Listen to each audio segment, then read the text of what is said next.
Good. Glass of Scottish whiskey by my side. Glen Grant seems to be appropriate. So, why does this harmless innkeeper have a photo of Lord Rochester's son, the person who willingly or unwillingly supplied the cult with the financial means to do what he's doing now, which is abducting people all over the world to form a choir? What a charge. And seemingly, if you believe in the supernatural, also creating a major storm of some kind, for whatever reasons. Alright, let's... Judd? I have what we need, Watson. Now, let's examine this map. That's not a map. Scotland West Coast. How do I... Oh, okay.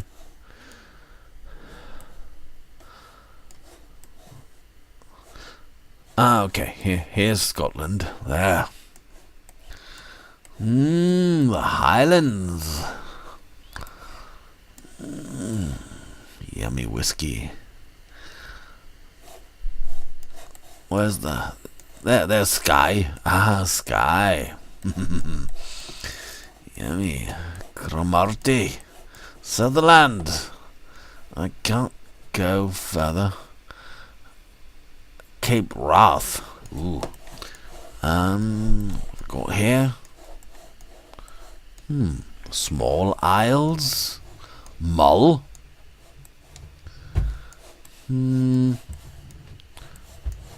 Tyre.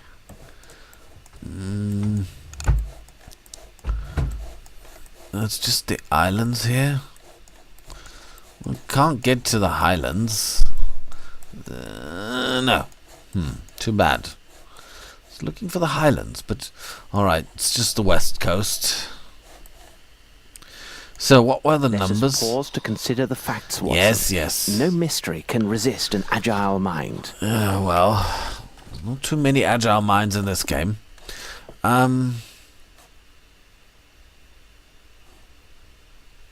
He embarks for India. So that was his trip to India. And he got lost together with his chest on the way back. But okay, we need this. 56436. Let's write this down just a second. 56436 and 06134. Okay.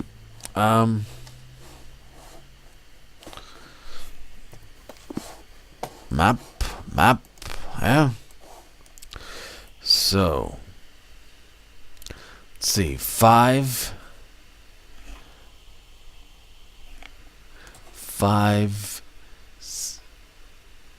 6 436 would be here somewhere. Oh no, here.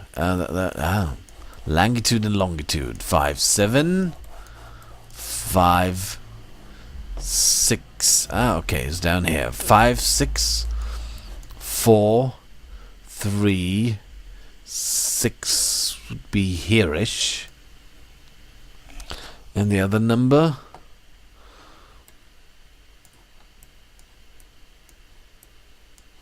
was 06 7 6 here. 6 1 3 4. So that would be here.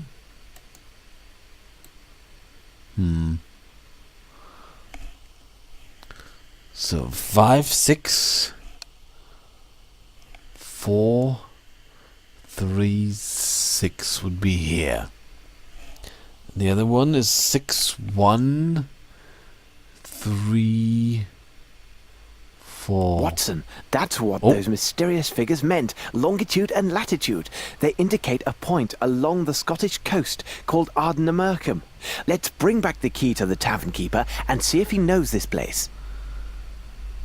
He probably does, because he's in on it. He's part of the gang, and he's now going to turn into a flappy octopus monster, and he locked us in.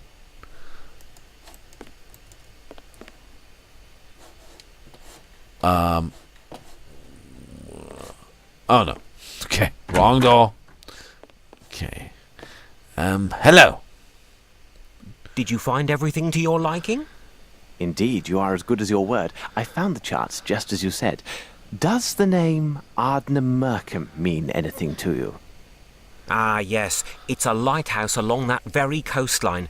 Legend has it, the place was built over a pirate's hideaway. Oh no. In fact, now that I think on it, that spot is right in the middle of the tempest that is taking down all those ships. Rather odd-looking building. They say the chap who built it, Stevenson I believe his name was, that he fancied up the entrance with foreign symbols, Egyptian obelisks and even a dog with wings.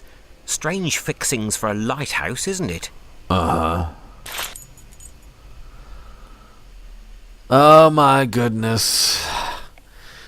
Ladies and gentlemen, we're going to interrupt our game now to introduce a little pirate treasure hunt, just to pass the time until we can get on with the real game. Frogware, I detest you. I really do.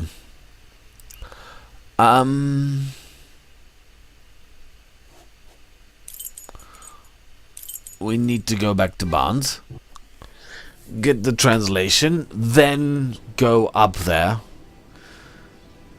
And then I'm quite sure the game will be interrupted and intersected by a pirate treasure hunt.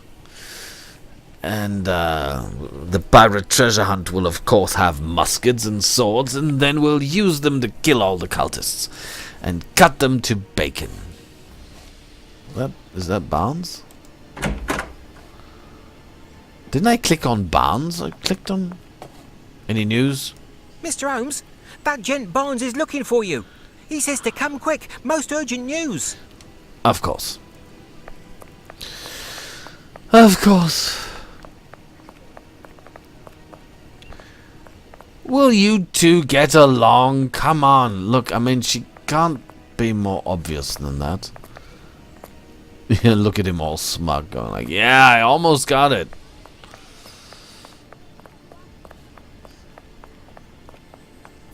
There's already smoke rising in front of his door.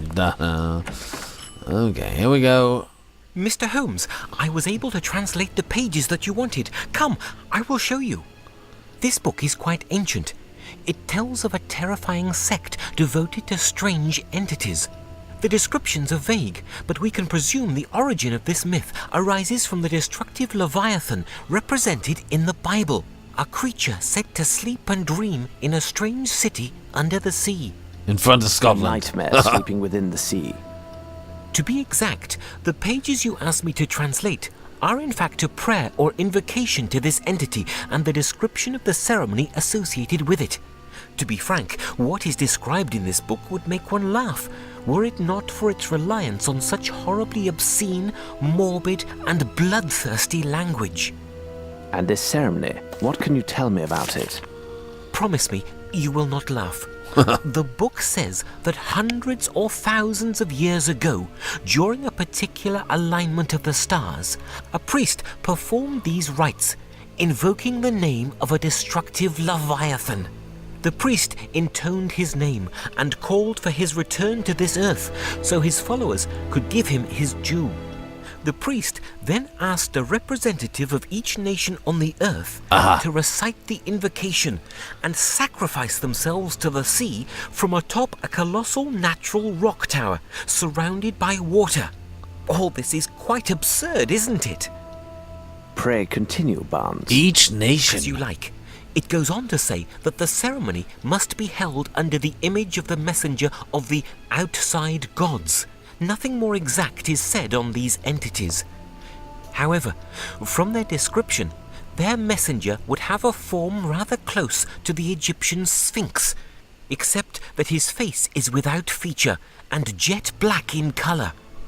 So an idol in its likeness must be present during the ceremony. But can you imagine that? Some so-called priest and an international crowd atop a tower singing in unison before some faceless winged stone lion? I can imagine it very well, Barnes. You say that these people are to throw themselves into the sea so that their god will have his due. But what is it about? What does this god seek? That's the most preposterous part of this tale, and proves it to be pure myth and fancy. Even for the sake of argument, this ceremony could never have happened. In such ancient times, it would have been quite impossible to gather representatives from every nation on Earth and in one place. I understand, Barnes. Humour me a bit more and please answer my last question. What would this Leviathan want from us? Indeed, we would owe this creature our world. According to this, complete the ceremony and the collective sacrifice, invoke the demon, and he will arise and swallow the earth. Yes, Holmes, they sought nothing less than the end of the world. What nonsense! Thank you, Barnes. I must leave now. Goodbye. The newspaper dating before our departure. Watson, find it. There was some article about the current alignment of the stars. This may tell us precisely how much time we have left. But Holmes, surely you can't believe... The newspaper, Watson. Find that newspaper.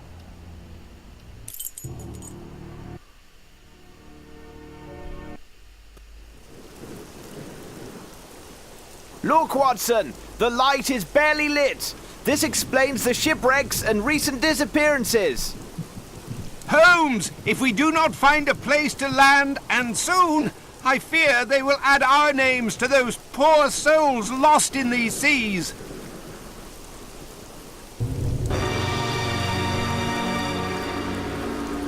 Oops. Shouldn't you be singing before you jump? Oh my God! Holmes, look! The sea! It just swallowed him! Lambs for the slaughter! Watson, we must stop this! Hold it. Stop it. Stop. Oh, I've got a lamp. That's just great. Hold it. My head is hurting. Okay? Alright. So, I do agree with Barnes, of course. Thousands of years ago, it would have been nearly impossible to get people from every nation on Earth. It would be hard to do that in 1894, because how would you define nation? Like, for example, if you just think of Italy, would you get one person from Italy proper, one person from San Marino, one person from the Vatican, or would one Italian be good enough? That's...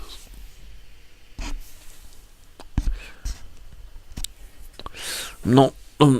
or if you take Germany in 1894, I mean, it just barely started to exist in 1871. What, do you get a German? Or do you get a Hessian, a Bavarian, a Rhinelander? How do you do that?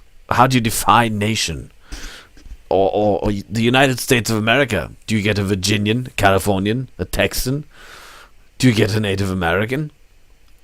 What is a nation? That already starts to tick me off. Second of all, naturally, Holmes and Watson go there to the lighthouse, which is in the center of a tempest, in a boat. Obviously all by themselves, so it's probably a rowboat. No problem at all. Why should we take reinforcements? Hey, we just know it's a cult that abducted dozens of people, seemingly. So, yeah. Third of all, why are these people jumping into the sea? Shouldn't they be singing first, or have they sung already? is this the end of the ritual?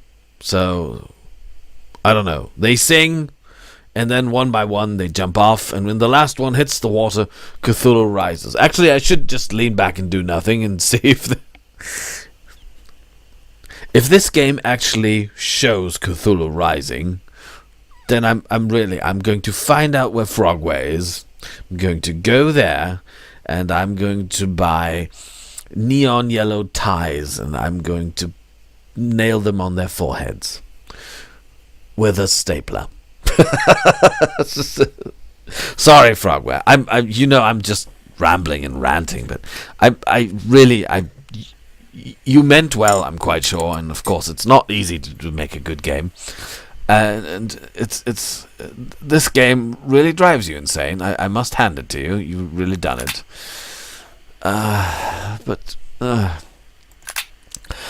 Okay, so we are in Scotland now, and we've got a lantern. Shouldn't we just use it, maybe? So we've got the lighthouse, and these people are jumping off of the lighthouse. This is not a tempest, it's a light rain. Okay, so what is all this about? Okay, there are sticks with skulls in the ground, marking this as an obvious occult place. There are holes in the ground filled with water.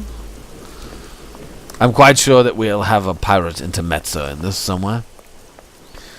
Quite foreseeable. My lovely wife just brought me tea and chocolate. Tea! Dragonstone. Tea. And it's not Earl Grey. Of course not.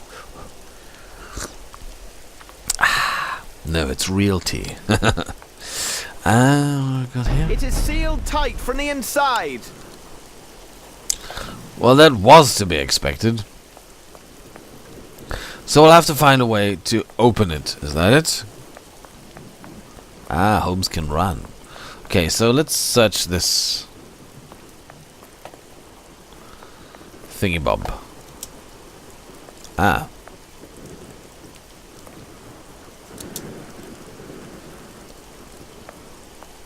They took particular pains to give this statue a featureless black face. Why are you shouting? The wind is not loud. They took particular pains. Yes, they took particular pains. Sherlock Holmes is an idiot. Took particular pains. Alright, yeah, I'm not sure what to do. Which has happened quite often in this game. I guess I'll just have to search this island and see if I can find something to bust the door open with. Alright. So, all I have to do is find the... Yeah, hold it. All I have to do... no. Is find the... Oh. Great. All I have to do is find the pirate treasure, because the pirate treasure probably contains gunpowder, which will allow me to just blow up the whole tower. Documents. That was a long time ago. Desperate pirates.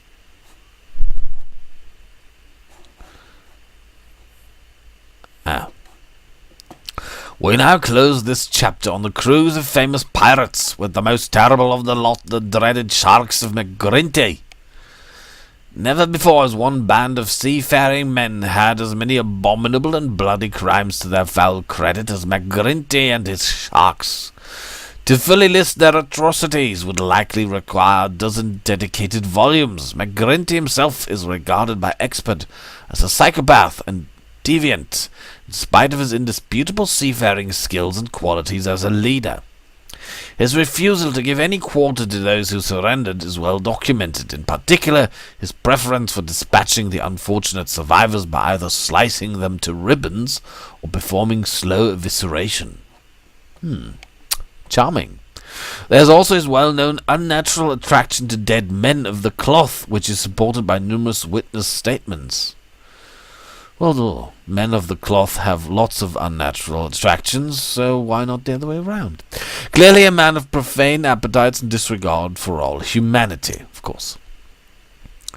In recent years, his depraved reputation has faded from public awareness, and younger generations know McGrinty primarily from the romantic tales of his infamous lost treasure. And the interest is well based, as McGrinty's treasure cache is estimated by the Royal Navy registers as one of the richest of its kind. Look, I'm not trying to become rich. I'm trying to stop a ritual which I am firmly believing to not being able to work, but nevertheless.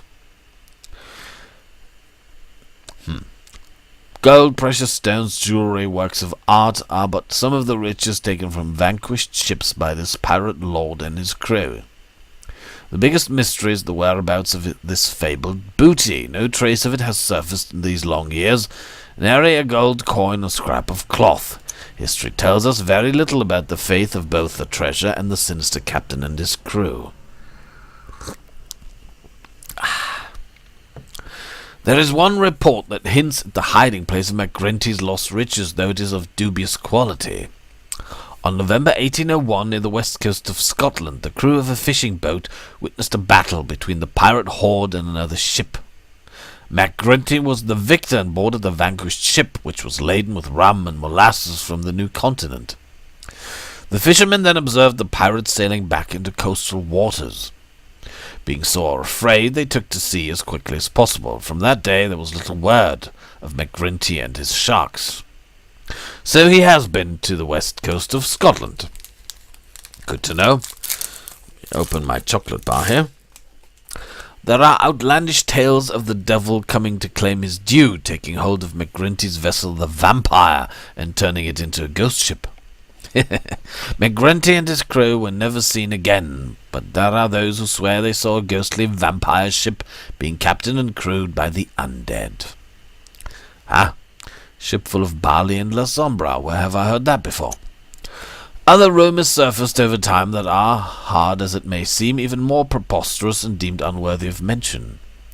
The only credible account of McGrinty's hiding place comes from a supposed vampire crewman, taken prisoner during one of McGrinty's last known battles with the Queen's own navy.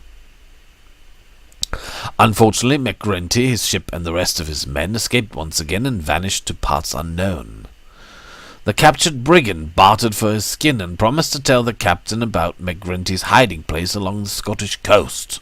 He spoke of tunnels, secret entries from the sea and earth, and the means of gaining entrance to one of them.